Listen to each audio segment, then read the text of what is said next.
இந்த தமிழ் தேசியம் ஏன், எதற்கு, எப்படி?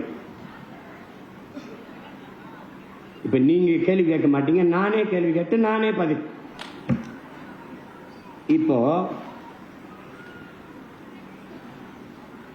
இந்தியம் ஒரே மொழி இந்தி,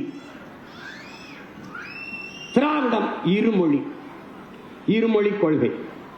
தமிழ் தேசியம் இருமொழி கொள்கை என்பது ஏமாற்று கொள்கை, மும்மொழி கொள்கை என்பது மோசடி கொள்கை. இந்தியம் என்ன சொல்லுது? மும்மொழி கொள்கை. இந்தி, இங்கிலீஷ், அதோட உங்க தாய்மொழியும் வச்சுக்கிறீங்க. இந்த மும்மொழி கொள்கை என்பது மோசடி கொள்கை, இருமொழி கொள்கை என்பது ஏமாற்று கொள்கை. கொள்கை மொழி எங்கள் உயிர் மொழி தமிழ்.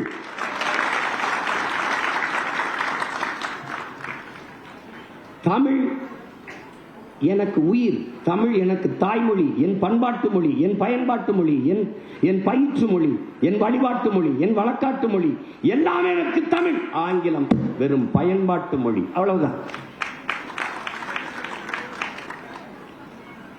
இந்தி அவர்கள் திணிப்பார்கள், இந்தியர்கள், இந்திய தேசியர்கள் அதை தடுப்பது போல் நடிப்பார்கள் திராவிட திருவாளர்கள். இந்திக்கு இங்கே ஆதிக்கமா? எல்லோரும் வாருங்கள் நாட்டினரே, செந்தமிழுக்கு ஒரு தீங்கு வந்தபின்னும் இந்த தேகம் இருந்து ஒரு லாபம் உண்டோ? புரட்சி பாவலன் விட்ட அறைகூவலுக்கு எழுந்து தீந்தமிழ், தீந்தமிழுக்காக இந்த உடலை